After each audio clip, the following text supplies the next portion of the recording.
రుటికా హైదరాబాద్ లో ఇంధన కొరత మళ్లీ మొదలైంది. కుకట్పల్లి పరిసరాల్లోని పలు పెట్రోల్ బంకులు డీజిల్ నిల్వలు లేక మూతపడుతున్నాయి. అనేక చోట్ల డీజిల్ నో స్టాక్ బోర్డులు దర్శనమిస్తుండటంతో వాహనదారులు తీవ్ర ఇబ్బందులు పడుతున్నారు. మరికొన్ని బంకుల్లో అయితే కేవలం పెట్రోల్ మాత్రమే అందుబాటులో ఉందని, డీజిల్ ఎప్పుడు వస్తుందో తెలియదని నిర్వాహకులు చెబుతున్నారు. దీంతో రవాణా వాహనాలు, ప్రైవేటు బస్సులు ఇంధనం కోసం బంకుల వద్ద పడిగాపులు కాస్తున్నాయి.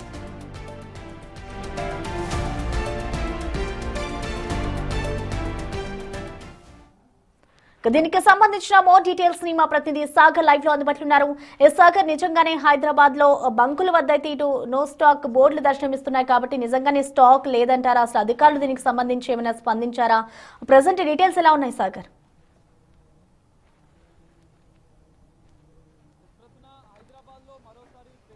పెట్రోల్ కష్టాలు మొదలయ్యాయి. కొన్ని బంకుల్లో డీజిల్ లేకపోతే మరికొన్ని బంకులు పూర్తిగా నో స్టాక్ బోర్డు పెట్టి బంద్ పెడుతున్నటువంటి పరిస్థితి. ప్రస్తుతం మనం కుకట్పల్లిలో ఉన్నటువంటి భారత్ పెట్రోల్ బంక్ వద్ద ఉన్నాం. మనం చూడొచ్చు, డీజిల్ నో స్టాక్ అని పెట్టారు. పూర్తిగా అనంతరం అంటే నిన్న డీజిల్ నో స్టాక్ అని పెట్టారు, ఈరోజు మాత్రం పూర్తిగా బంకునే క్లోజ్ చేసినటువంటి పరిస్థితి.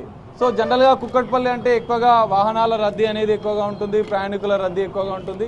ఈ నేపథ్యంలో వాహనదారులు తీవ్ర ఇబ్బందులు పడుతున్నటువంటి పరిస్థితి. గతంలో కూడా మనం చూసాం, గత నెలలో యుద్ధం నేపథ్యంలో పెద్ద ఎత్తున పెట్రోల్ డీజిల్ కొరత ఉందంటూ ప్రచారం జరిగింది. అనంతరం కొన్ని బంకులు బంద్ అయ్యాయి. అయితే అడ్వాన్స్ పేమెంట్లు ఏదైతే కంపెనీలు, ఇండియన్ ఆయిల్ కంపెనీ కావచ్చు, భారత్ పెట్రోలియం కావచ్చు, మరోవైపు హెచ్పి పెట్రోలియంకి సంబంధించి కావచ్చు, హిందుస్థాన్ పెట్రోలియం ఈ మూడు కంపెనీలు అడ్వాన్స్ పేమెంట్లు ఇవ్వకపోవడంతో గతంలో కొంత ఇబ్బందులు తలెత్తాయి. అడ్వాన్స్ పేమెంట్ ఇవ్వకపోవడంతో, స్టాక్ ఇవ్వకపోవడంతో కొన్ని బంకులు మూతపడ్డటువంటి పరిస్థితి. కానీ ఇప్పుడు మాత్రం అడ్వాన్స్ పేమెంట్ ఇచ్చినప్పటికీ కూడా పెట్రోల్ బంకులు బంద్ ఎందుకుంటున్నాయి అనేది కూడా ఇప్పుడు కొంత ప్రశ్నార్థకంగా మారింది.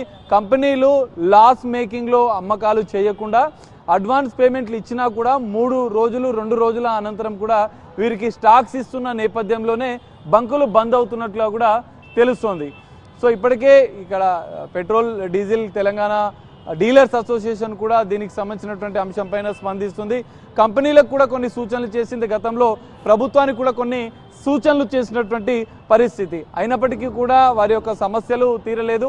అడ్వాన్స్ పేమెంట్ ఇచ్చినా కూడా వారికి స్టాక్ ఇవ్వడం లేదు. అంటే ఈరోజు కుకట్పల్లిలో స్టాక్ ఇస్తే పక్కన 2 రోజుల గ్యాప్ ఇచ్చిన అనంతరం కూడా ఇతర బంకులోకి స్టాక్ ఇస్తున్నట్లుగా కూడా ఇక్కడ ఉన్నటువంటి డీలర్స్ చెప్తున్నారు. అసలు ఎందుకు ఈ పరిస్థితి నెలకొంది, బంకులు పూర్తిగా ఎందుకు బంద్ అవుతున్నాయి అనేది ఒకసారి అన్న, బంక్ బంద్ ఇవాళ ఒకసారి చూద్దాం. లోపల ఉన్నారు అన్న, బంక్ బంద్ అయ్యాలా?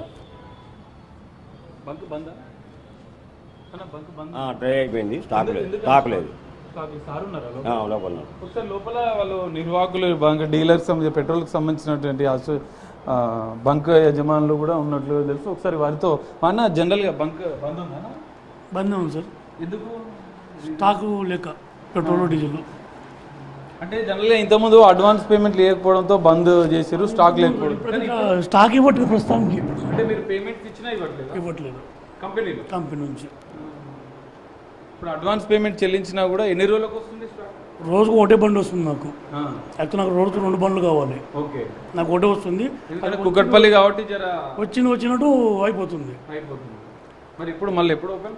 రేపు మధ్యాహ్నం వాళ్ళు బండి ఇవ్వాలి, రావాలి, ఓపెన్ చేయాలి. అంటే అడిగారా మీరు కంపెనీ? ఆల్రెడీ పీడిఎఫ్ కూడా అప్డేట్ చేసాం మనం. మొత్తం ఆన్లైన్లో పెట్టినట్టే కదా ఈ మధ్య? ఆన్లైన్ మేము ఆన్లైన్ బుక్ చేసాం ఆల్రెడీగా. మీకు మళ్ళీ ఎప్పుడు వస్తుంది? రేపు వస్తుంది, రేపు మధ్యాహ్నం వస్తుంది. రేపు మధ్యాహ్నం వరకు ఉండదు ఇంకా? ఉండదు ఇంకా. అంటే మిగతా బంకుల పరిస్థితి ఎట్లా ఉంది? మాదే బంద్ అంటే మిగతా బంకులు ఆల్రెడీ ఆల్మోస్ట్ బంద్ అయిపోయినాయి. అంతేనా? ఇక్కడ ఇంకోటనా, కొన్ని బంకులు అయితే డీజిల్ నో స్టాక్ అని పెడుతున్నారు. ఎందుకు ఇట్లా? పెట్రోల్కి డీజిల్, ఇప్పుడు డీజిల్ అయిపోతే డీజిల్ నో స్టాక్, పెట్రోల్ అయిపోతే పెట్రోల్ నో స్టాక్, స్పీడ్ అయిపోతే స్పీడ్ నో స్టాక్. ఉండేది మొత్తం అమ్మేసుకుంటాం అంతే. ఇంకా ఏం బ్యాలెన్స్ పెట్టుకోలేము, మనం చూపించుకోలేము లెక్కలు కూడా. అసలు ఎందుకన్నా ఇట్లాంటి పరిస్థితి ఎందుకు వచ్చింది? ఎందుకంటే గతంలో రాలేదు, యుద్ధం ఎఫెక్ట్ లేదంటున్నారు. అదే నాకదే అనుకుంటాను నేను కూడా. యాక్చువల్గా యుద్ధం ఎఫెక్ట్ లేదని అందరూ అంటున్నారు, కానీ కంపెనీ నుంచి మాత్రం మాకు ఒకటే ఓడిస్తున్నాడు. కంపెనీలు స్టాక్ ఉన్నాయని చెప్తున్నారా? చెప్తున్నారు. స్టాక్ ఉన్నా ఎందుకు ఇవ్వట్లేదంటే నాకు తెలుస్తుంది సార్. మేము అదే అడుగుతున్నాం. కంపెనీలు అడిగితే ఏమని సమాధానం చెప్తున్నారు? ఇస్తామని చెప్తున్నారు, ఇవ్వమని చెప్పట్లేదు. ఇస్తామని చెప్తున్నారు, ఒకటే ఇస్తున్నారు, తక్కువ ఇస్తున్నారు. అంటే పెట్రోల్ డీజిల్ రేట్లు పెరుగుతున్నాయి, అంటే వేరే బయట పెరుగుతున్న పరిస్థితి. ఇటు యుద్ధం నేపథ్యంలో వాళ్ళకు కూడా కొంత ఇబ్బందులు అవుతున్నాయని చెప్పి ఉంటాయి కంపల్సరీ, ఉండకుండా ఏమి ఉండవు, వాళ్ళు కూడా ప్రాబ్లమ్స్ ఉంటాయి. అందులో ఏంటంటే వాళ్ళు ఆపరు. ఈ ప్రస్తుతానికైతే ఒక 1 వీక్ నుంచి రోజుకు ఒకటి లోడ్ ఇస్తున్నారు. 1 వీక్ నుంచి లాగా ఉంది. దీనివల్ల మాకు ఎఫెక్ట్ అయింది, అంతే స్టాక్ ఎఫెక్ట్ అయింది. మరి ఇట్లా మీరు ప్రభుత్వానికి కానీ లేకపోతే ఈ కంపెనీలకు ఏం చెప్తారు, రిక్వెస్ట్ చేయాలంటే ఏం చెప్తారు? కంపల్సరీ 2 రోజులు ఇవ్వాలి మాకు. ఆ ప్రాబ్లం మీద క్లియర్ చేసుకుంటే మాకు 2 రోజులు వస్తే కస్టమర్లకు ఇబ్బంది లేకుండా జరుగుతుంది. ఓకే, ఇబ్బందులు జరుగుతున్నాయిగా భారీగా, కంపల్సరీ జరుగుతున్నాయి. ఇప్పుడు ఎవరికైనా నేను కస్టమర్ అయినా పెట్రోల్ అయిపోయినప్పుడు నేను ఇబ్బంది పడాల్సిందే. అందుకే కస్టమర్కి ఇబ్బంది లేకుండా చూస్తే హ్యాపీ. ఇప్పుడు హైదరాబాద్లో మిగతా బంకుల పరిస్థితి కూడా ఇట్లానే ఉంటుందా? ఇట్లే ఉంటుంది మ్యాక్సిమం.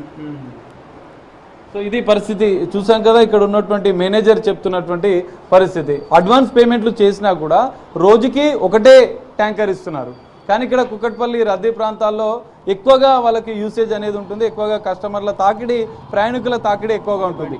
సో ఈ నేపథ్యంలో 2 ట్యాంకర్లు ఇచ్చే బంకులకి ఒకటే ట్యాంకర్ ఇస్తున్నారు. అందుకే మాకు కొరత ఏర్పడుతుంది. కొన్ని బంకుల్లో అయితే డీజిల్ కొరత ఏర్పడుతుంది, కొన్నిట్లో పెట్రోల్. 2 అయిపోతే ఇంకా వాళ్ళు బంద్ చేసుకున్నటువంటి పరిస్థితి. 2-3 రోజులు కంపెనీలకు అడ్వాన్స్ పేమెంట్లు చేసినా కూడా, ఇంతకుముందు 2-3 రోజులు క్రెడిట్ కంపెనీలు ఇస్తుండే, కానీ ఇప్పుడు ఆ క్రెడిట్ని ఎత్తేసాయి. పెండింగ్ అమౌంట్లు పూర్తిగా బకాయిలన్నీ కట్టించేసుకున్నారు. అడ్వాన్స్ డబ్బులు ఇచ్చినా కూడా కంపెనీలు ఈ డీలర్లకి ఆ ట్యాంకర్లను పంపించేటటువంటి పరిస్థితి. సో ఈ నేపథ్యంలోనే ఇబ్బందులు ఎదురవుతున్నాయి, బంకులు బంద్ చేస్తున్నటువంటి పరిస్థితి. మరి ప్రభుత్వం పౌర సరఫరాల శాఖ కూడా ఇప్పటికే ఈ కంపెనీలతో వరుసగా సమావేశాలు నిర్వహిస్తున్నాయి. డీలర్లతో సమావేశాలు నిర్వహించి వాళ్ళ సమస్యలు తెలుసుకొని ఇలాంటి ఇబ్బందులు రాకుండా చూడాలంటూ కూడా ఇటు బంకుల యజమానులు, డీలర్లు చెప్తున్నటువంటి పరిస్థితి. మరి ఇంకా వారం రోజులు కూడా ఇదే పరిస్థితి ఉండే అవకాశం ఉంది. గత వారం రోజులుగా కూడా ఇదే పరిస్థితి ఉందంటూ కూడా మేనేజర్లు చెప్తున్నారు. మరి సాధారణ పరిస్థితి ఎప్పుడు వస్తుంది?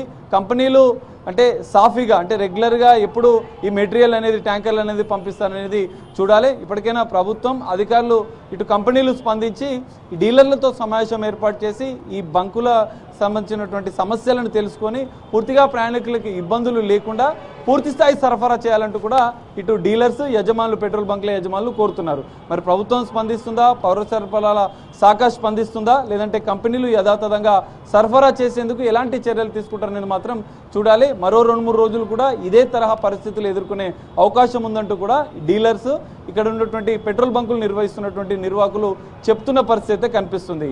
ప్రస్తుతం రైట్, థ్యాంక్ యూ సాగర్.